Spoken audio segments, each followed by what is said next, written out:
Welcome to another episode of Trendy with Allison. This is a Kim's Chair solo rant. Hit that subscribe button to stay connected. Rate and review if you're listening. Thank you. Alrighty, you guys. Today we are getting into the red folder, which is beauty culture.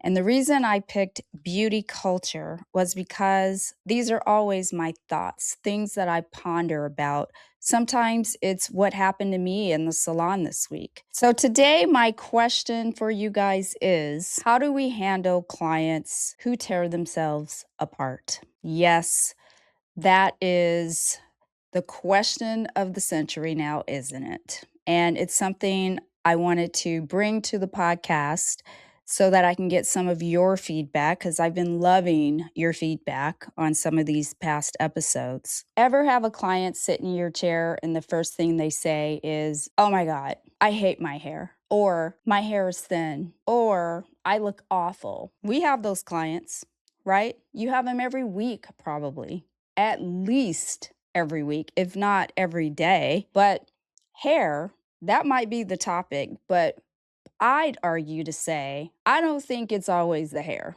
I think there's a deeper issue, and I think we all know that. We just don't say it out loud.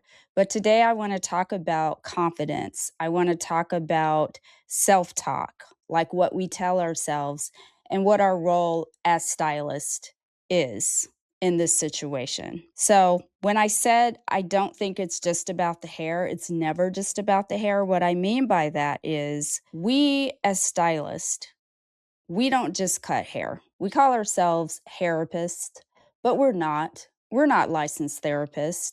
And I really don't think that I don't think we should really lean into that as much as we do. But that could be a whole nother episode and another topic too. But I feel that you have certain people, certain clients that they're so self-loathing, they're so critical of themselves. You as the stylist, you almost don't know what to do. Like you don't want to lie, you don't want to invalidate what they're saying. You don't want to say, "No, it's not," if they say their hair is thinning when it actually is. But you also don't want to participate in the tear down either. So what do you do in that situation? I mean, the criticism, it can run deep, but I don't think hair is the real problem. So how do we navigate without becoming a part of the teardown? Well, I've got some ideas, you guys. You don't want to lie to your clients, nope. But if somebody's hair is thinning, I'm not going to say it isn't. And if you are one that's been doing that, today you're going to stop doing that. I beg your pardon, are you ill? And again, when I talk to you guys, I also point the finger at myself because these are all things that I've had to deal with over my 30 years doing hair. So believe me, you are not alone in it. But I think what we want to do with our clients is say, "I can understand why you're noticing that. Let's talk about what we can do about it," right? "I can understand that you're noticing that. Now let's talk about what we can do about it." Because we can all focus on a problem, but what is that going to do? How is that? All we're doing is just swimming further into that toxic pool of energy. We don't want to do that. We want to jump over to what the solution is. That's the only way as a hairdresser that we can actually help.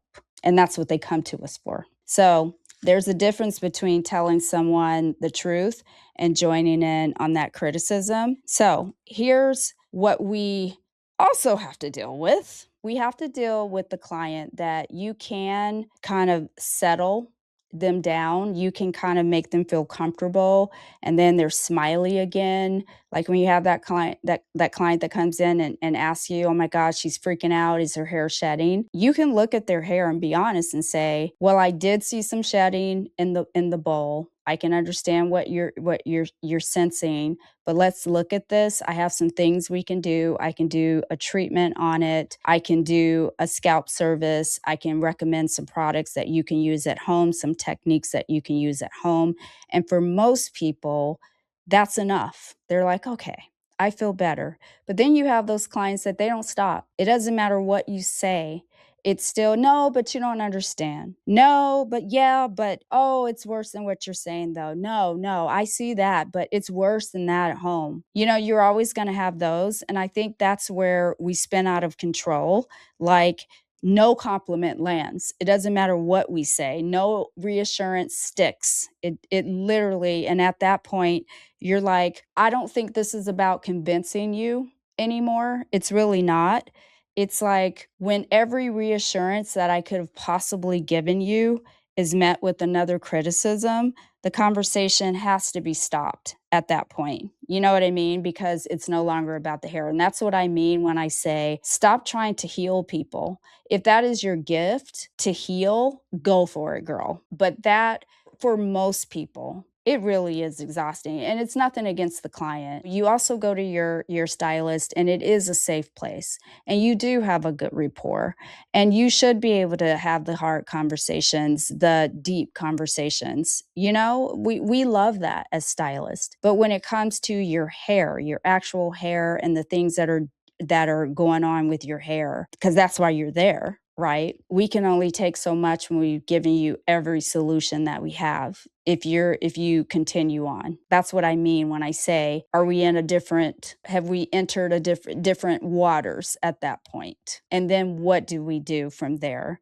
Because you feel one way, you feel bad about something else, but you're taking it out on your hair, and we as professionals, we feel like we have to do something about it. And if we can't fix it, that's very frustrating. That conversation, I'm not sure how honest we are sometimes in the salon, or if anybody's even talking about this, but I think it's relevant and it should be discussed. But again, this is not a pile on to clients. I don't do this podcast to pile on and to make clients feel bad.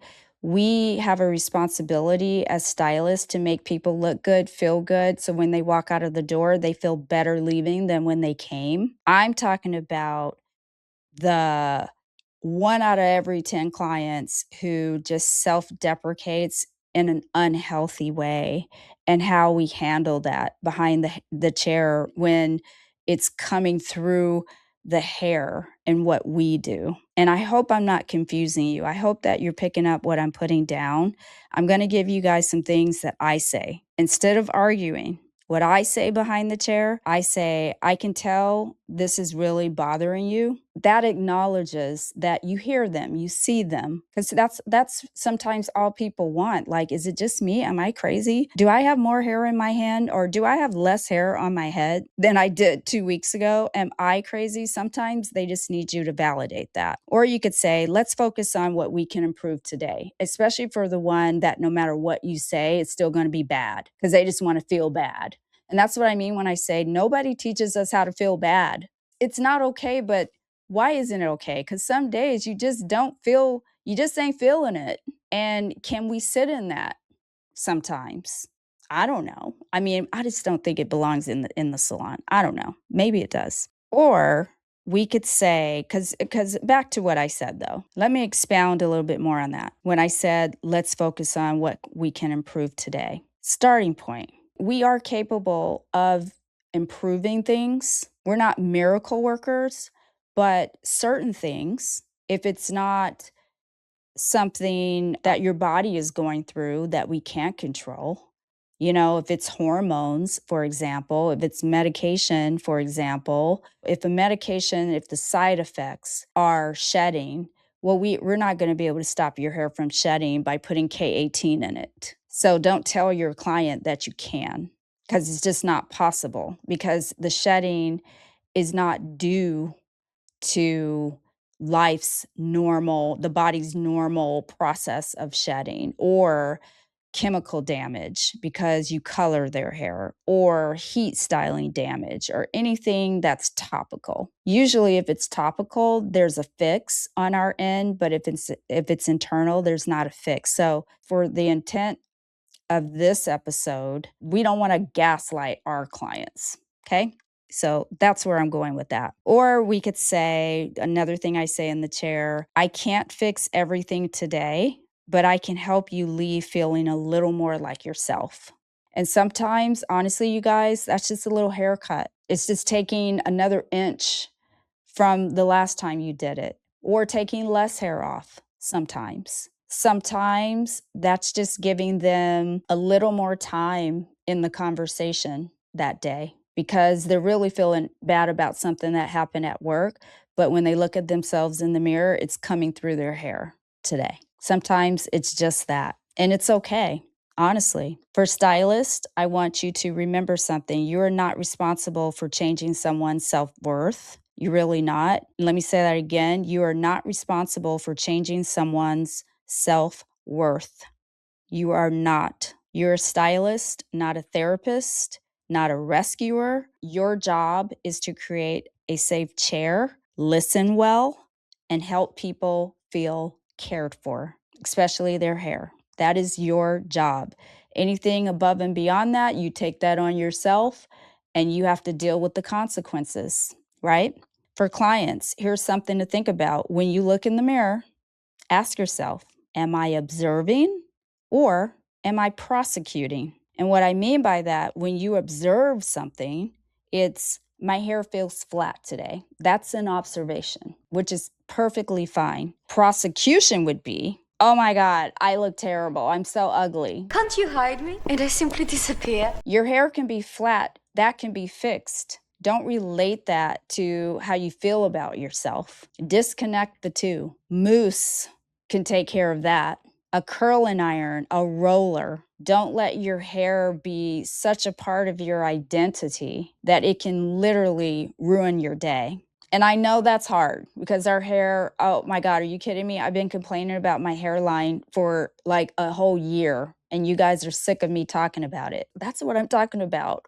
Some days you look at your big old forehead and your hairline receding, and I'm like, I just want to feel bad because this looks terrible today. And that should be okay too. There should be space for that. There's not enough space for that. You have to instantly go to, oh my God, no, I love myself. I'm pretty. I feel good. Okay, whatever. So, anywho, you guys, one is information, the other is judgment. Sometimes acknowledge, here's the problem, acknowledge it. What can I do about it? That's the issue, right? Not how bad I can feel, how bad can I feel about it? That's what I'm trying to get across. So, takeaway, going to give you some tools that you can implement today. Notice, name, next. The 3 N's. What I mean by that, notice, what do I actually see? When I look in the mirror, I'll use myself. I see that my hairline is receding. When I pull my hair back, I can't see my hair. I don't like it. Name. What's the story I'm telling myself? The story I'm telling myself is, oh my God, I'm getting old. I don't like it. I'm getting old. My hair is thinning. I hate this menopause. Next, what's one small thing I can do today? You know what? What's one small thing I can do? I could put a hat on. I could put a scarf on. I can not pull my hair back. I can go get my hair cut. I can get bangs. Those are things I can do. So either I'm going to sit in the problem or I'm going to get a solution so that I can move on. Because who needs that? Who needs to sit and self-deprecate? Who needs to sit and tell themselves how awful they are or how awful their hair looks? Who wants that? There's more things to do. We got other things to accomplish in the world. So those are the 3 N's. Notice, name, next. Not how do I become perfect? Just what's my next step? That's it. And in closing, I can improve someone's hair, but I can't argue someone into liking themselves. And that's for you, stylist. And maybe, and this is for you, clients, the conversation you have with yourself every morning is far more powerful than the conversation you have with your stylist every 8 weeks. Every morning, you literally tell yourself whatever it is, accept it, lean into it, and move on. If you feel bad, you feel bad. Your stylist can't change if it's something coming from the inside. Don't take it out on your hair.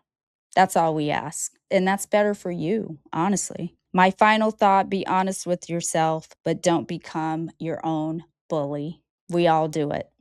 And on that note, you guys, I'm going to let you go. Thank you for watching and listening, and I will see you next time. Bye.